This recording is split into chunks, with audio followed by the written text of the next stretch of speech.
selanjutnya seperti yang Ustadz sampaikan, tujuan manusia hidup adalah beribadah dengan banyak beramal. Amal itu butuh ilmu. Bagaimana kita mengetahui ilmu yang benar? Karena banyak ilmu tersebar sekarang seperti hoax dan sebagainya. Bagaimana caranya kita mencari ilmu dan pentingnya bermanhaj? Barakallahu fikum. Iya jemaah. Ya kalau bicara ilmu ini agama kita. Antum lihat di ilmu dunia aja, ternyata sekolah-sekolah itu beda-beda. Ada sekolah yang favorit. Padahal kalau bicarakan sama aja sih yang disampaikan Ustaz.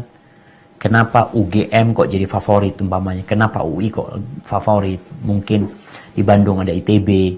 Mungkin di Surabaya ada ITS. Macam-macam lah. Sekolah-sekolah itu yang ternyata buat orang-orang yang mau belajar itu menjadi tujuan utama. Nggak bisa baru ke tempat lain. Kadang-kadang seperti itu. Kalau itu untuk urusan dunia aja, kita memilih. Kemudian, kalau bicara urusan agama ini urusan hati. Yang menentukan nanti kita masuk surga atau tidak. Kadang-kala ada orang mengatakan, ya udahlah belajar ke semuanya, ambil baiknya, tinggalkan buruknya. Engkau tahu dari mana itu baik dan itu buruk. Engkau kalau belajar sama dosen, ketika engkau nggak punya ilmu, apa yang disampaikan dosenmu, engkau akan dengarkan semuanya. Contohnya, ada seorang yang kuliah agama di perguruan tinggi Islam, tahu-tahu dia nggak sholat. Jadi bingung. Kok bisa nggak sholat?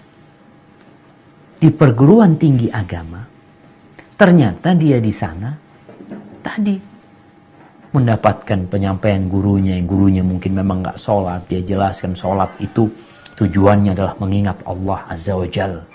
Jadi kalau kita bicara aqimis sholat li dzikri, dirikan sholat untuk mengingatku, kata dia. Kalau esensi sholat itu adalah mengingat Allah. Jadi ketika engkau sudah mengingat Allah, nggak perlu lagi sholat. Gimana sekarang? Yang disampaikan dalilnya sama Al-Quran, Ustaz. Murid ini yang kata dikatakan ambil baiknya, dia nggak tahu mana yang baik dan mana yang buruk. Sehingga memang kalau bicara menuntut ilmu agama ini harus hati-hati. Kita bicara ilmu agama, tadi kita bicarakan sumbernya adalah Al-Quranul Karim.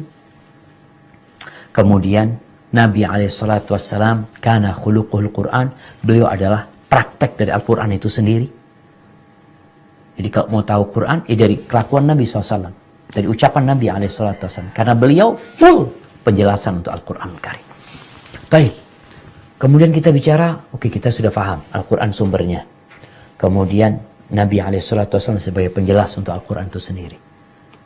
Kemudian memahami Al-Quran, memahami praktek Nabi SAW, itu gimana Ustaz?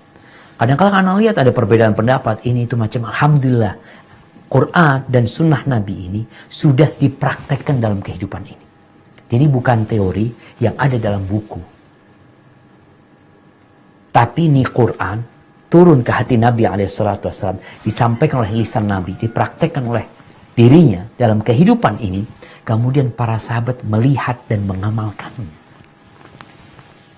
Sehingga ketika terjadi praktek-praktek ibadah di masa Nabi SAW atau pemikiran yang salah, Nabi memperbaikinya. Karena ada orang yang salah memahami agama ini. Contohnya, di masa Nabi SAW ada orang yang mau semangat beribadah. Dia orang baik. Orang baik. Ingin melakukan kebaikan. Tapi kadangkala dia ingin berbuat baik tapi nggak benar. Jadi salah. Ini 3 orang datang ke rumah Nabi SAW. Dia menjumpai istri Nabi, tanya sama keluarga Nabi, gimana sih ibadahnya Nabi SAW ya? Dapatlah informasi. Nabi SAW itu beliau sholat malam, tapi beliau tidur juga, nggak semalam suntuk sholat, enggak. Beliau tidur, pulang sholat isya, ngobrol sama istrinya, kemudian istirahat. Nanti tengah malam atau sepertiga malam akhir beliau bangun, kemudian sholat, sebelum subuh beliau istirahat lagi. Dijelaskan nih tentang malam Nabi SAW. Terus kalau siang hari Nabi puasa nggak? Nabi ya kadang kala puasa, kadang kala nggak puasa beliau. Disebutkan.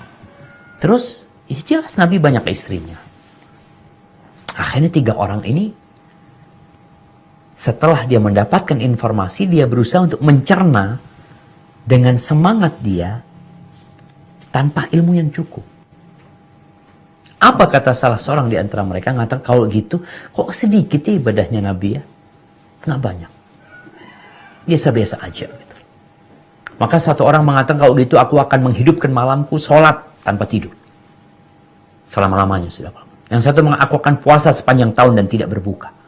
Yang satu mengatakan, aku tidak akan menikah, aku akan fokus beribadah. Nih, ini di masa Nabi SAW. Dia melihat praktek Nabi SAW, lalu dalam persepsi dia, kok kayaknya kurang nih. Akhirnya Nabi SAW memperbaiki. Beliau naik mimbar, dikumpulkan tuh para sahabat. Beliau tidak menyebutkan 3 orang ini, tapi pemikiran 3 orang ini disampaikan. Aku mendengar ada orang-orang yang mengatakan seperti ini, seperti ini, seperti ini. Ketahuilah, kata Nabi SAW, aku ini orang yang paling ngerti tentang Allah. Aku orang yang paling bertakwa. Aku orang yang paling takut sama Allah SWT. Aku itu sholat malam dan aku tidur. Ini prakteknya. Aku itu puasa dan aku berbuka. Puasa sunnah dan kadang-kadang nggak puasa. Dan aku menikah dengan para wanita. Barang siapa man raghiba an sunnati falaysa minni. Barang siapa yang tidak suka dengan sunnahku, maka bukan dari golonganku. Maka kalau belajar ilmu ini, tadi Al-Quran, sunnah, prakteknya Nabi SAW. Siapa yang tahu prakteknya Nabi SAW? Para sahabat Nabi. Buktinya ada sahabat yang salah, diperbaiki. Sehingga pemahaman-pemahaman sahabat yang menyimpang diperbaiki sama Nabi SAW. Islam sudah sempurna. Maka kalau bicara bagaimana kita mengetahui ilmu itu benar atau enggak, sandarannya Al-Quran dan pemahaman para sahabat Nabi yang telah mempraktekkan agama ini. Jadi kalau kita udah tahu agama ini udah dipraktekkan dan bisa dijalankan, ya tinggal ngambil. Itu mungkin kalau bicara bagaimana kita belajar ilmu. Soalnya kadang-kala orang belajar ilmu, ya tadi. Kalau kita lihat ada Islam liberal, ada Islam emansipatoris, ada Islam ini, Islam itu. Macam-macam bentuk Islam itu. Yang mana yang benar, Ustaz? Anda jadi bingung, Ustaz. Yang penting Islam, Bu. Jangan yang penting Islam. Kenapa? Kita Islamnya yang biasa-biasa aja. Belajar Islam yang biasa-biasa aja. Nggak perlu dikurangin, nggak perlu ditambahin, yang biasa-biasa aja. Kalau berlebih-lebihan, nggak benar. Kalau meremehkan juga nggak benar. Yang biasa-biasa aja. Biasa-biasa aja. Ya udah praktek Nabi SAW. Dijalankan sama para sahabat. Udah selesai. Engkau nggak akan capek memikirkan. Tinggal jalanin. Mungkin seperti itu penting jamaah. Penting sekali karena memang Nabi SAW menjelaskan umat ini akan berpecah belah menjadi 73 golongan. Semuanya di neraka kecuali satu. Siapa? Mereka yang mempraktekkan Islam ini. Seperti yang aku jalankan bersama para sahabatku. Jadi itu yang menjadi patokan kita. Hada wallahu a'lam.